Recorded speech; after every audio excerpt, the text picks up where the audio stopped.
এই বক্তব্য অনেক অজনপ্রিয় হইতে পারে, কিন্তু আমার তো কিছু বলার নাই। র্যাবের ডিজিকে ইন্টারভিউ করতে গিয়ে জানলাম 47 জনকে উনি কবরস্থ করেছেন, পোশাকধারী পুলিশ, যাদের গ্লাসও কেউ নিতেছিল না। ঠিক না? আপনি দল ইলেকশন করতে পারবা না, এটার মধ্যে যাইতে পারবা না, এটা আপনি আসলে বলতে পারেন? ফুয়াদ, আপনি আমাকে যদি ডেভিলস অ্যাডভোকেট হওয়ার পারমিশন দেন, তাহলে আপনাকে কিন্তু তখন বলতে হবে, তখন পোশাকে থাকা লোকজন মারা যাচ্ছিল, কিন্তু পোশাকে থাকা লোকজন যখন মারা যায়, আপনার সরকার, আপনি যখন রাষ্ট্রপ্রধান হবেন, আপনি যখন সরকার প্রধান হবেন, তখন আপনি পোশাককে কিন্তু আপনি প্রোটেক্ট করতে চাইবেন। কিন্তু আপনি আমার এই বক্তব্য অনেক অজনপ্রিয় হইতে পারে, কিন্তু আমার তো কিছু বলার নাই। আপনি যখন পোশাককে, আপনি দেখেন পোশাকধারী কতজন মারা গেছেন। আমি র্যাবের ডিজিকে ইন্টারভিউ করতে গিয়ে জানলাম 47 জনকে উনি কবরস্থ করেছেন, পোশাকধারী পুলিশ, যাদের গ্লাসও কেউ নিতেছিল না। ঠিক না? সেটা তো একটা অন্য সিচুয়েশন। আপনি সেই সিচুয়েশন, আর সেই সিচুয়েশনকে আপনি একজন জুরিস্ট হিসেবে আপনি একটা বলেন যে এইটাকে আপনি গণহত্যার আপনি সংজ্ঞা দিতে পারেন, ইটস আপ টু ইউ। কিন্তু ঘটনা হইতেছে যে এর জন্য আপনি দল ইলেকশন করতে পারবা না, এটার মধ্যে যাইতে পারবা না, এটা আপনি আসলে বলতে পারেন? হ্যাঁ পারি তো, কারণ দলটা তো এই পুরো কাঠামো তো এটার সাথে ইনভলভ হয়ে গেছে। 14 দল মিলে তো এই মিটিংটা করেছে। অতএব এটা তো শুধু হাসিনা একা করে নাই, রাষ্ট্র কাঠামোকে ব্যবহার করে।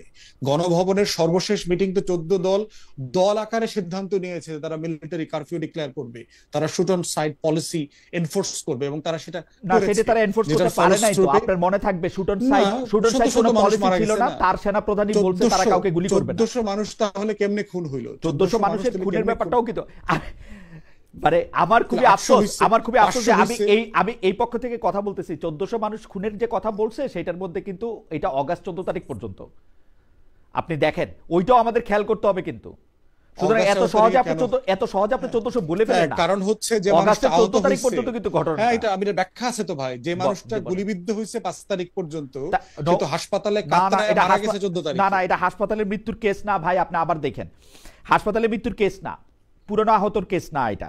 হাউএভার, আমি একটু জনাব আনিস আলমগীরের কাছে আসি। জনাব আনিস আলমগীর, আপনার কাছ থেকে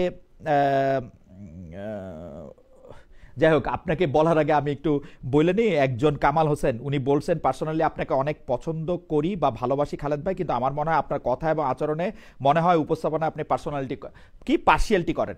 ওকে, সরি ভাই, আমি একটু হানিস ভাই আপনার কাছে আসি।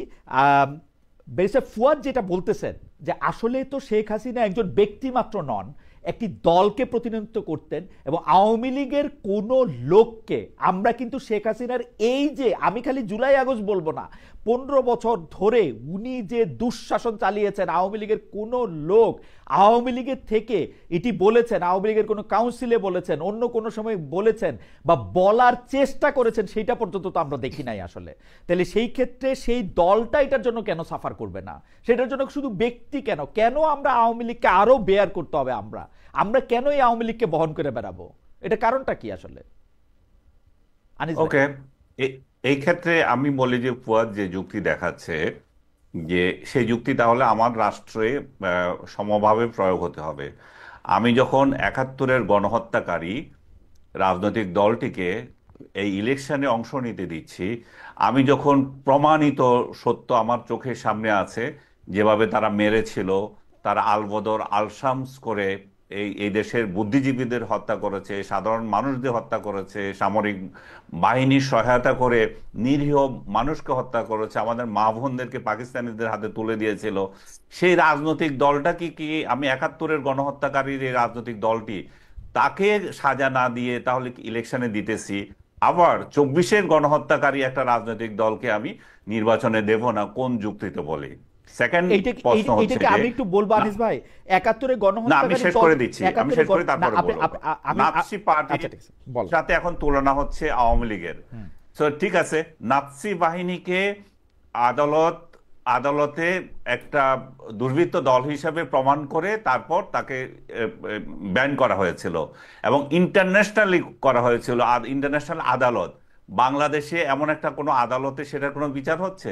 আমার ইচ্ছা হলো আওয়ামী লীগ ইলেকশন করতে পারবে না, আওয়ামী লীগকে নির্বাহী আদেশে বন্ধ করে দিলাম, আওয়ামী লীগকে, সেটা তো হচ্ছে না। আওয়ামী লীগকে যদি তার কার্যক্রমের জন্য দল হিসাবে বিচার করতে হয়, তাহলে সেরকম পরিস্থিতি তৈরি করতে হবে, সেটা আদালতে আনতে হবে। তা আওয়ামী লীগকে নিষিদ্ধ করুক, আওয়ামী লীগ কার খালো, আমার কি তোমার কি বা অন্যের কার কি?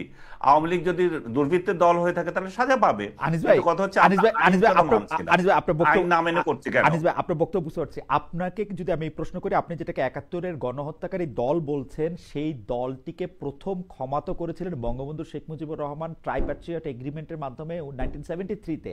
আমরা দেখেছি যে এই দলটিকে রাজনৈতিক পুনর্বাসনের সকল প্রক্রিয়া 19৭৮, ৭৯, ৯১ হয়ে ৯৬-তে তত্ত্বাবধায়ক সরকারের বিরুদ্ধে যে পক্ষে যে আন্দোলন, সেই আন্দোলনের সামিল হয়ে শেখ হাসিনা সেটার মধ্যে থেকে অংশগ্রহণ করে, এমনকি আমরা যদি আরেকটু পিছনে যাই, 19৯১ সালে শেখ হাসিনা যাকে রাষ্ট্রপতি পদে মনোনয়ন দিয়েছিলেন তাকে আমরা দেখেছি দোয়া নিতে সেটা যাইতে। সেইটার তো এখন আর এই প্রশ্ন নাই যে কেন গণহত্যাকারী একটি দলকে রাজনীতি করতে দেওয়া হবে। আওয়ামী লীগ তো এই প্রশ্ন কখনো তুলে নাই। এখন যারা এই প্রশ্ন তুলতেছেন এবং এই প্রশ্নটা তুলতেছেন যে আমাকে গুলি করে মারা হয়েছে, আমাকে গুলি করে মারার অর্ডার দেওয়া হয়েছে, আমাকে 15 বছর ধরে ইলেকশন করতে দেওয়া হয় নাই, তাকে আমরা কেন, আমরা জনগণ, মানে আমরা তো পক্ষ বিপক্ষে না, আমরা জনগণ, সত্যি সত্যি আমি বুঝতে চাই আমরা জনগণ কেন আওয়ামী লীগকে আর বহন করে বেড়াবো?